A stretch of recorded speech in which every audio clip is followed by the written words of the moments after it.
After being together for 4 years, I, 32, married 8 months ago. Except for my sister Molin, 30, and my parents, everyone went to the wedding. My parents' decision to skip the event was startling, but I wasn't overly shocked by my sister's absence because we've never really gotten along. However, considering our past, I should have anticipated it. I'll give you some background on our family's dynamics.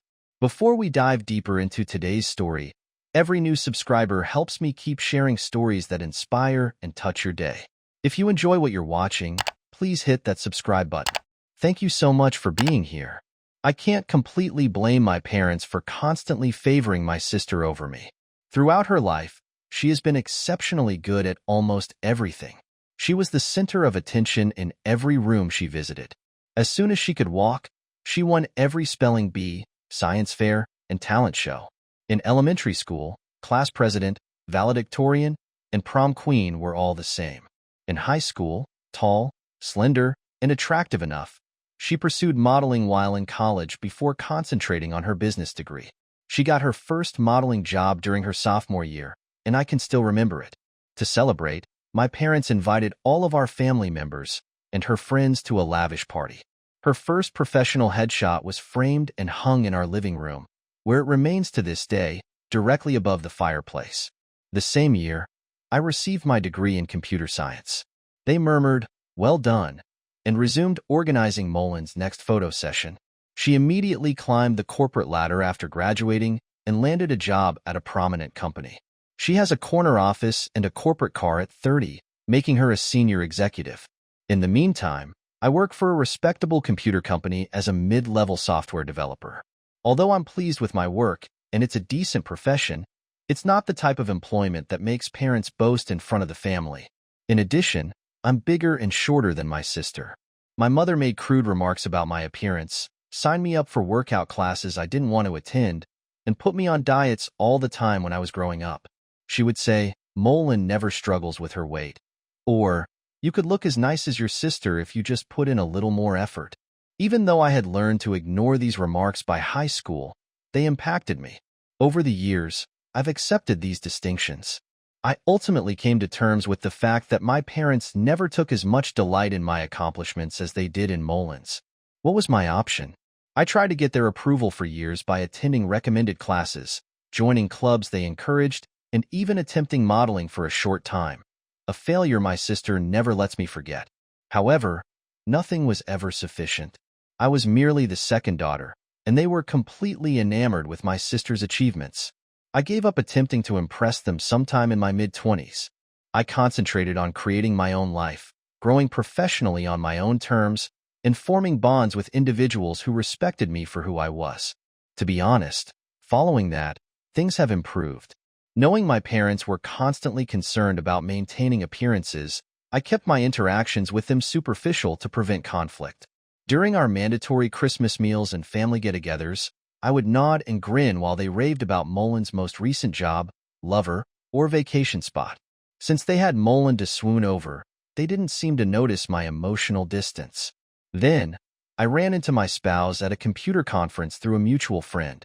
He noticed me and saw me, unlike my family.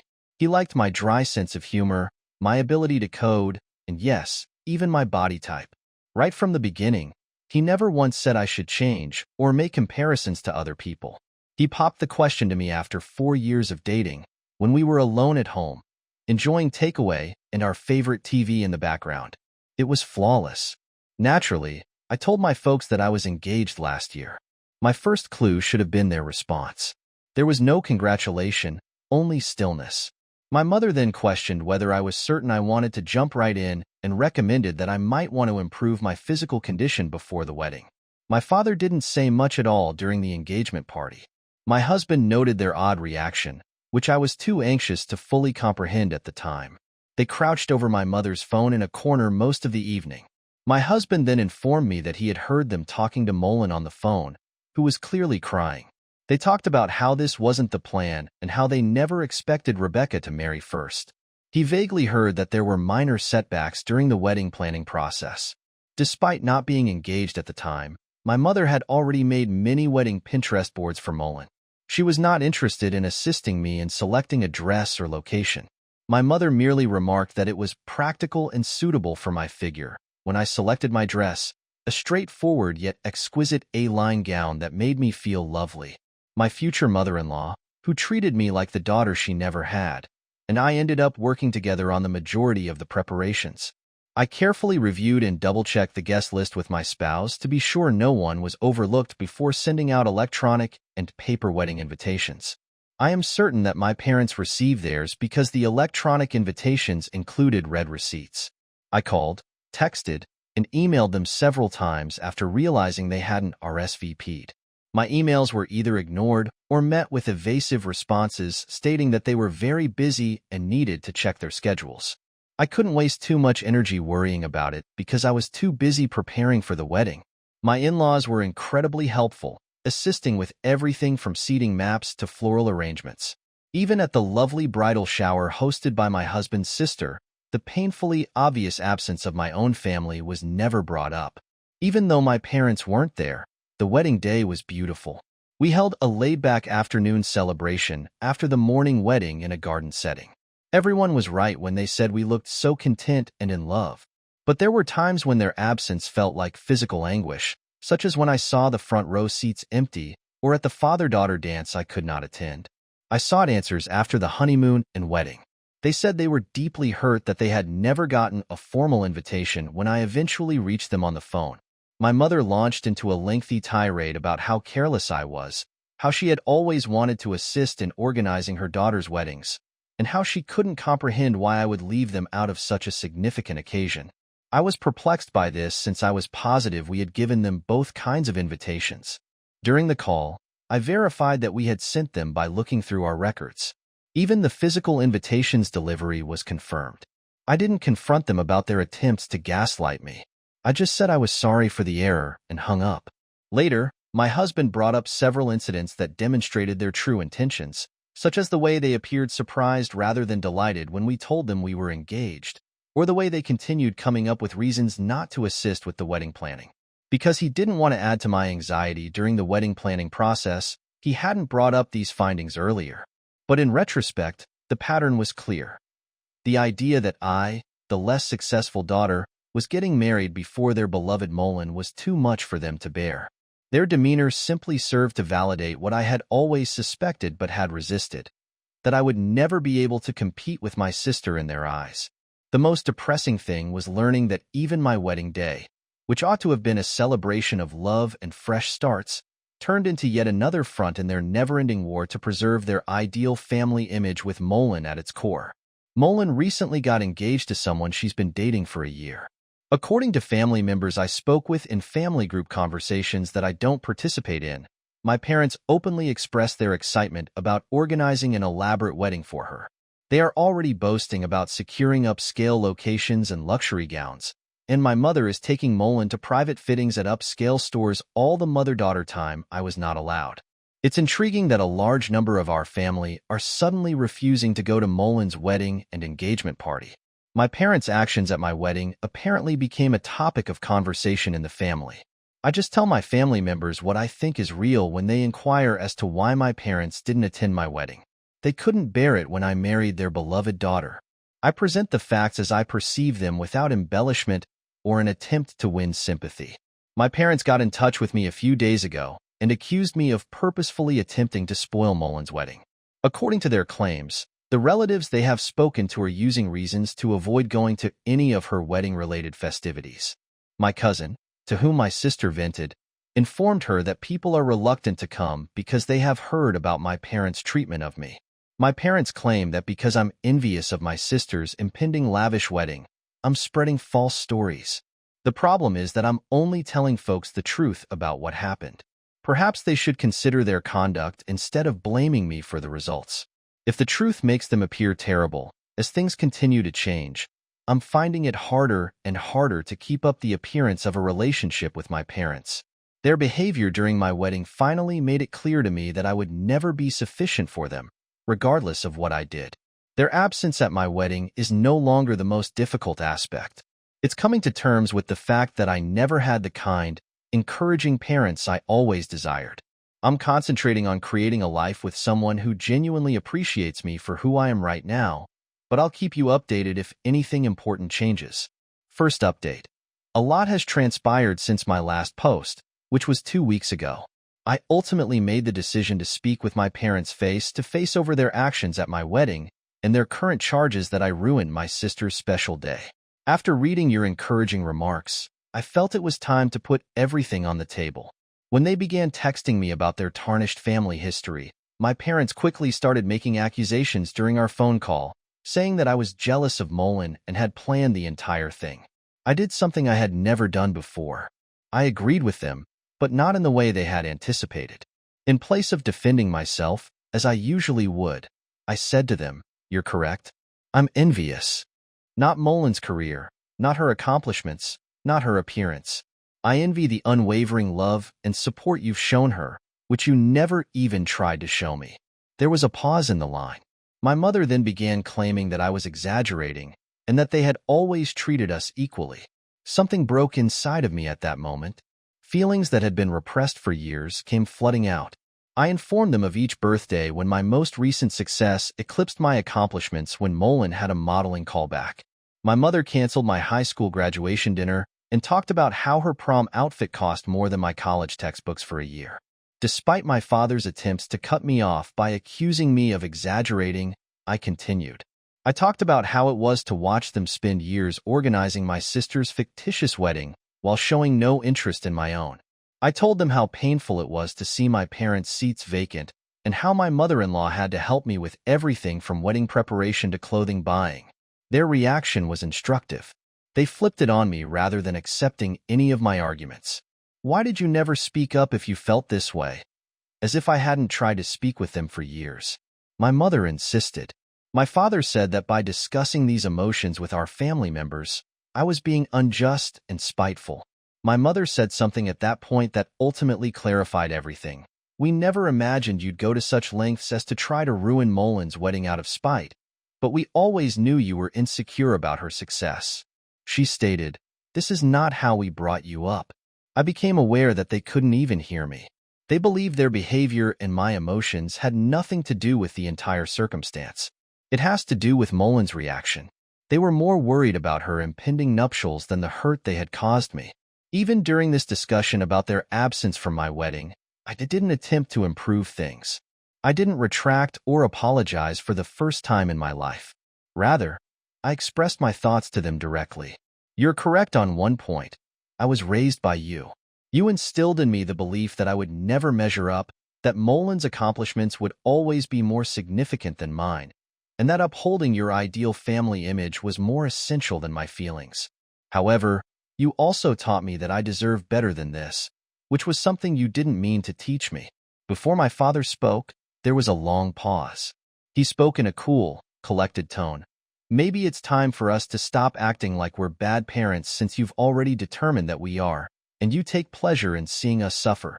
Since you are family, we assumed you would assist in resolving this issue, but it is clear that you have made your own decisions." My mother delivered the last blow. "Perhaps you simply couldn't cope with not being the center of attention, even though we always tried to treat you both fairly, Rebecca. That's not our fault. You decided to play the victim."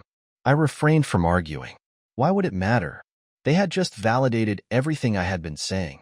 They could not admit their involvement in anything, even at this last discussion. I just hung up and said goodbye.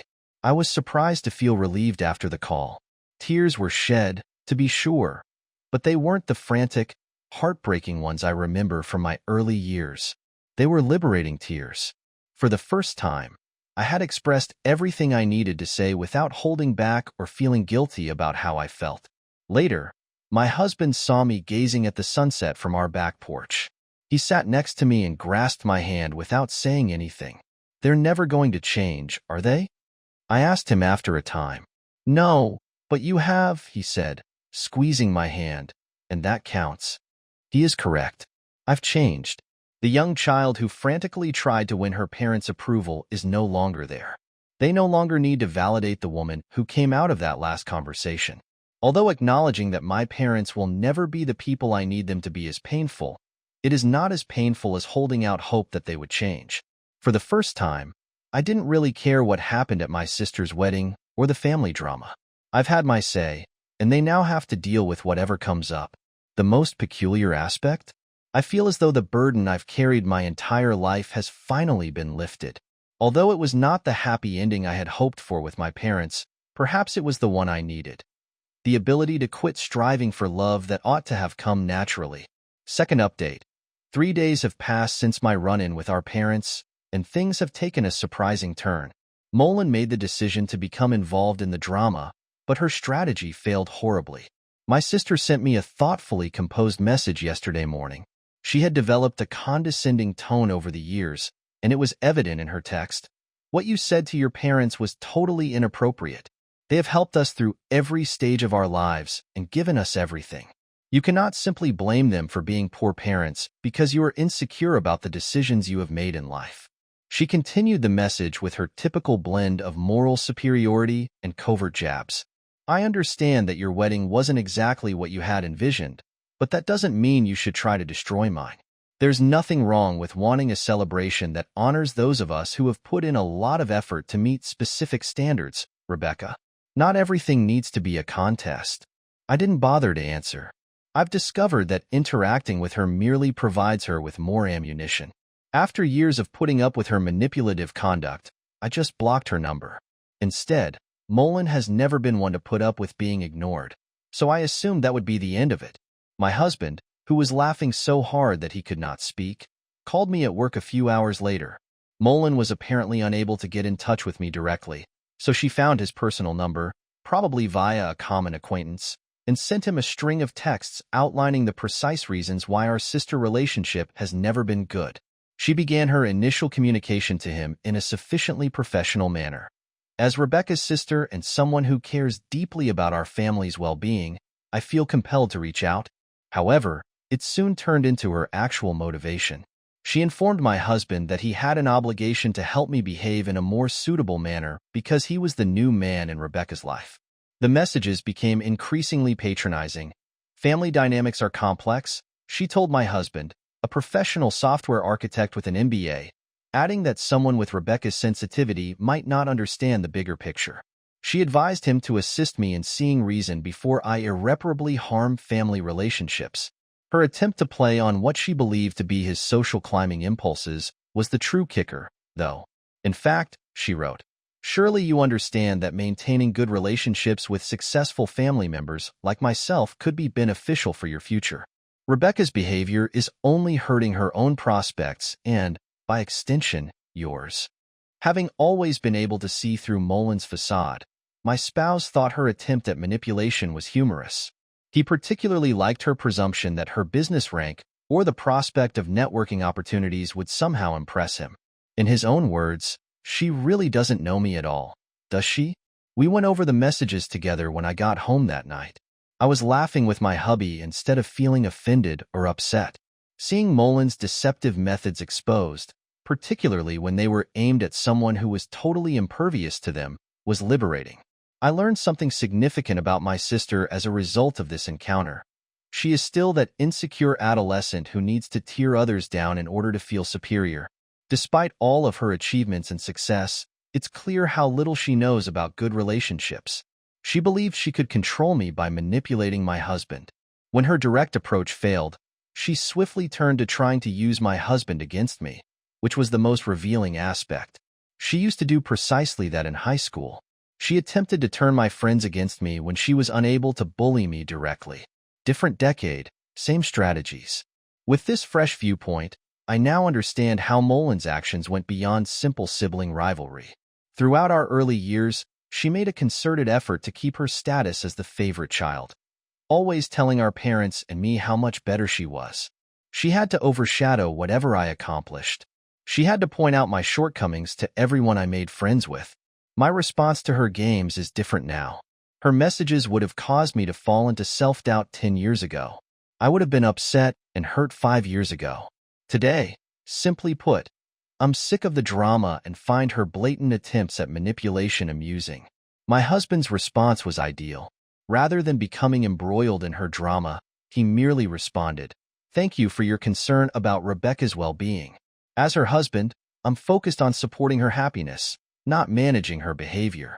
I think it's best if you direct any future concerns to Rebecca directly. Have a nice day.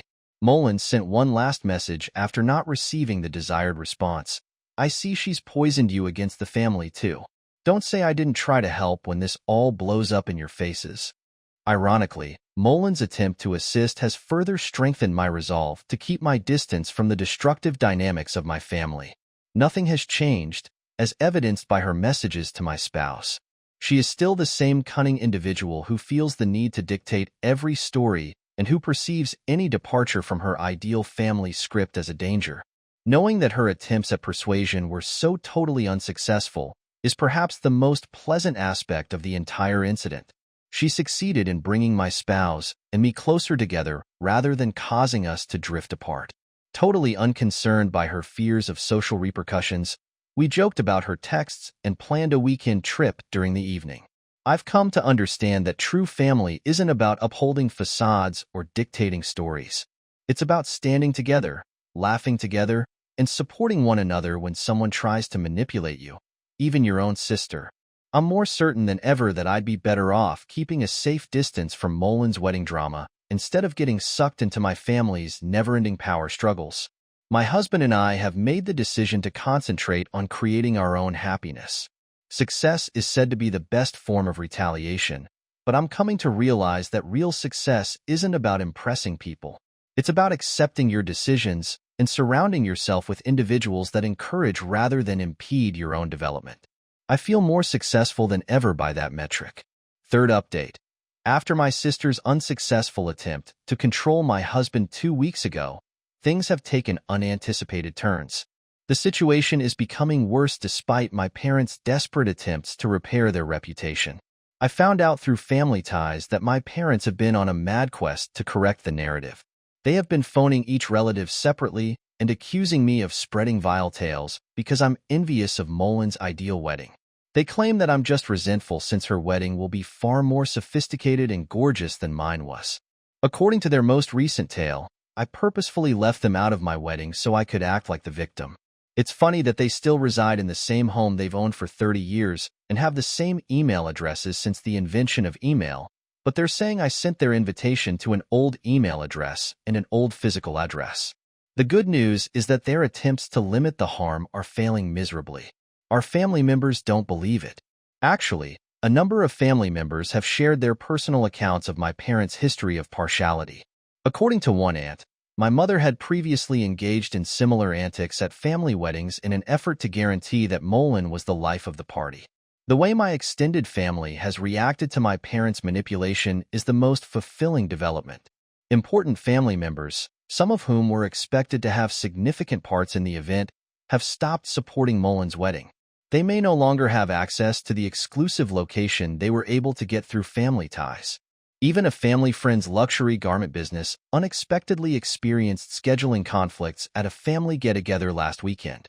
Things reached a breaking point. It seems that when someone naively inquired about my wedding pictures, my mother became upset out of jealousy. She started a defensive tirade about how I had changed after getting married and was attempting to destroy the family. Her tantrum backfired, stunning a number of relatives who were unaware of the circumstances and further harming their well-maintained reputation. It's especially ironic that my parents' frantic efforts to maintain their ideal family facade are the reason it's falling apart. Each time they attempt to justify their absence from my wedding, they wind up disclosing more about who they really are.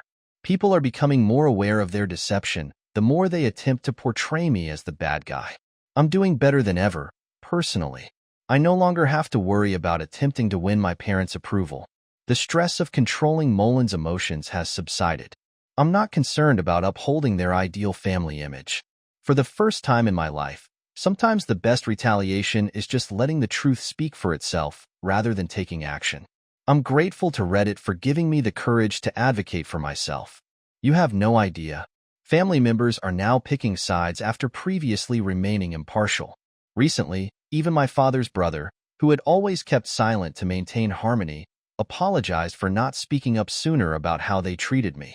He has made the decision not to go to any of Mullin's wedding-related festivities with his family. I don't have to answer any of this explicitly, So I haven't. The truth is taking care of everything for me. Malene and my parents always wind up revealing more of their destructive conduct when they attempt to twist the tale. It comes out that all those years of remaining silent and putting up with their treatment in an effort to keep the peace was really just a way of allowing their actions. My husband said it in the best possible words. They constructed a facade of the ideal family over many years, but it was based on emotional manipulation and partiality. Eventually, it was going to fall apart. How much your guidance and encouragement have meant to me along this path. Sometimes, you need to see what true family support looks like from strangers you meet online. Thank you for joining me on this emotional journey of family dynamics, betrayal, and the power of self-realization. This story highlights how standing up for yourself, no matter how difficult, can help you break free from toxic relationships and begin living your life on your own terms. Sometimes, the truth is the most liberating weapon we have, and knowing when to walk away from unhealthy dynamics is the first step toward healing. I hope this story inspires you to value your worth and prioritize your happiness over toxic expectations. If you've ever been in a similar situation, remember, you are not alone and your voice matters. Thank you for watching, and don't forget to subscribe for more stories that encourage you to embrace your own journey.